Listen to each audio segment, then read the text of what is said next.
তো আপনি যদি দেখেন যে যদি 28 অক্টোবরের যে বিএনপির নেতৃত্বে একটা গণ অভ্যুত্থানের সম্ভাবনা তৈরি হয়েছিল, যদি সেটাই গণ অভ্যুত্থানে রূপান্তরিত হতো, তাহলে কিন্তু আপনার সরকার গঠিত হতো পল্টনে। প্রতিটি দলের মধ্যেই যেই অংশগুলো আছে যারা সবাই যদি সমন্বিতভাবে বিপ্লবকে ধারণ করতো, তাহলে হয়তো আমাদের এই এই সংস্কার নিয়ে এত বিতর্কের একটু শামসুজ্জামান নাহিদ বলেছেন, তিনি বলেছেন পুরো সময়টায় আমরা দেখেছি গুরুত্বপূর্ণ সংস্কারে বিএনপি ভেটো দিয়েছে, বিরোধিতা করেছে, কিন্তু বিএনপি বলছে যে 31 দফা যে সংস্কার প্রস্তাব সেটা তো তারা অনেক আগে থেকেই তারা দিয়ে আসছে এই রাষ্ট্র সংস্কারের জন্য, কিন্তু তাহলে এখন সংস্কার চায় না বিএনপি, এরকম প্রশ্ন কেন তৈরি হচ্ছে?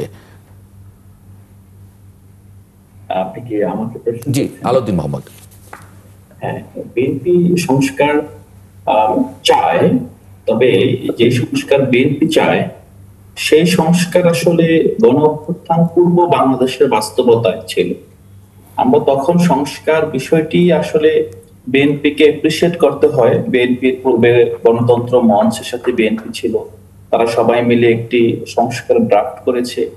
ওই সময়ের জন্য এটা বেশ উচ্চাভিলাষী ছিল এবং এটার জন্য আমি বিএনপিকে ধন্যবাদ জানাই দল হিসেবে।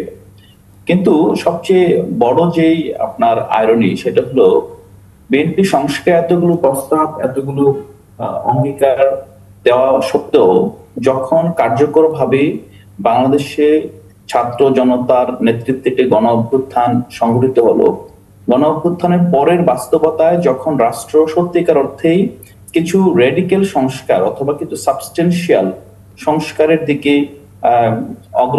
অগ্রগতির দিকে যাচ্ছিল, তখন আমরা দেখলাম যে জাতির সামনেই আপনারা দেখেছেন যেটা পরিষ্কার যে প্রতিটি সংস্কারই বিএনপিকে বুঝাতে, বিএনপিকে কনভিন্স করতে অধিবেশন পর অধিবেশন লেগেছে। না, এটা তো খুব স্বাভাবিক যে আপনার সব কথাই আমাকে মানতে হবে কেন, মানে এটাই গণতান্ত্রিক কিনা, মানে বিএনপি নাই মানতে পারে, বিএনপি অন্যভাবে ভাবতে পারে, সেটা ভালো হতে পারে আপনার আমার চেয়ে, সুতরাং এইভাবে বলা যায় কিনা? এটা তো আমাদের কোনো আপত্তি নেই। বিএনপির এই যে মত প্রকাশের স্বাধীনতা, বিএনপি তারা যে সংস্কার কমিশনে, ঐকমত্য কমিশনে যে তারা যে ডিবেট করবে, ডিবেট করার স্বাধীনতাটাকে আমরা সম্মান জানাই। সম্মান জানিয়ে তো আমরা দিনের পর দিন বিএনপির সাথে অন্যান্য দলগুলোর সাথে আমরা অন্যান্য রাজনৈতিক দলগুলো সবাই মিলে আলাপ আলোচনা করেছি। কিন্তু একই সাথে তাদের যেই অবস্থান, এই অবস্থানকেও তো আমার সমালোচনা করার স্বাধীনতা থাকতে হবে। নিশ্চয়ই, সেটাও এটা খুব আরেকটা বড় বিষয় বুঝতে হবে যে বিএনপি যখন সংস্কারের প্রস্তাব দিয়েছে, অথবা আমরা যদি 31 দফার মধ্যে যে সংস্কার ছাড়াও তো প্রতিশ্রুতি আছে অনেক, যদি সবই সংস্কার না, ওই সময়কার যে বাস্তবতা, ওই সময় তো আর 1400 শহীদ হয় নাই, ওই সময় তো বাংলাদেশের হাজার হাজার মানুষ রাস্তায় নেমে আহত হয়ে ঘরে ফিরে নাই, হ্যাঁ, লক্ষ লক্ষ মানুষ রাস্তায় এসে শেখ হাসিনাকে চ্যালেঞ্জ করে ছুড়ে ফেলে দেয় নাই। তো আপনি যদি দেখেন যে যদি 28 অক্টোবরের যে বিএনপির নেতৃত্বে একটা গণ অভ্যুত্থানের সম্ভাবনা তৈরি হয়েছিল, যদি সেটাই গণ অভ্যুত্থানে রূপান্তরিত হতো, তাহলে কিন্তু আপনার সরকার গঠিত হতো পল্টনে। হ্যাঁ, মানে বিএনপির যে অফিস আছে, বিএনপির অফিসটা হতো গণ অভ্যুত্থানের কেন্দ্রবিন্দু। এখন বিভিন্ন কারণে ওই সময়কার আপনার ওই গণ অভ্যুত্থানের সম্ভাবনাটা বাস্তবায়ন হয়নি। কেন হয়নি এটা নিয়ে বিস্তর আলাপ আলোচনা আছে, সেটা নিয়ে আমরা না যাই এখন। যেটা হয়েছে পরবর্তীতে যখন ডেসপারেট হয়ে গিয়েছে জনগণ, তারা দেখলো যে কোনো রাজনৈতিক দলের জন্য আর 31 দফার জন্য অপেক্ষা করার কোনো সুযোগ নেই, এখন তাদেরকে রাস্তায় নেমে যেতে হবে। তারা রাস্তায় নেমেছে এবং তারা রাস্তায় ব্রুটালি কিল্ড হয়েছে, ওয়ান্ডেড হয়েছে। তাদের যে দাবি, এই দাবিটা তো গুরুত্বপূর্ণ। বিএনপি যদি দাবি করে তারা 16 বছর ধরে সংস্কারের দাবিতে বাংলাদেশের কার্যকর গণতন্ত্রের জন্য লড়াই করে এসেছিল, খুবই অ্যাপ্রিসিয়েবল কাজ, এবং এটা অবশ্যই বাংলাদেশের জনগণ তাদেরকে সে স্বীকৃতি দেয়, আমরাও দেই, এবং আগামী নির্বাচনে আমরা আশা করি ভোটের মাধ্যমে তারা জনগণের কাছ থেকে সম্মানজনক রায় পাবেন।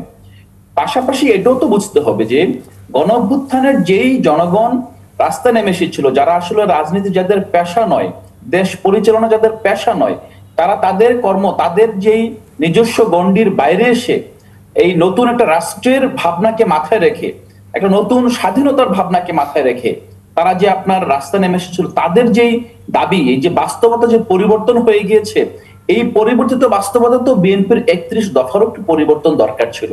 আমরা যদি এমন পেতাম যে বিএনপি এই পরিবর্তনকে মাথায় রেখে 31 দফাকে আরো বেশি বিপ্লবী আপনার সংস্কার প্রস্তাবে রূপান্তর করত, অথবা বিএনপি নেতৃত্ব যদি এই বিপ্লবকে পরিপূর্ণভাবে ধারণ করত, বিপ্লবের আমি বলছি যে নেতৃত্ব সবাই না, যারা আলোচনা করছেন, ইভেন যারা আপনার অনেক সময় দেখেছেন যে জুলাই যোদ্ধাদের নিয়ে মন্তব্য করেছেন, আমার সামনে যিনি আছেন পরম শ্রদ্ধা আমার বড় ভাই, আমরা ব্যক্তিগতভাবে কাউকে বলছি না, বাট প্রতিটি দলের মধ্যেই যেই অংশগুলো আছে যারা সবাই যদি সমন্বিতভাবে বিপ্লবকে ধারণ করতো, তাহলে হয়তো আমাদের এই সংস্কার নিয়ে এত বিতর্কের একটু শামসুজ্জামান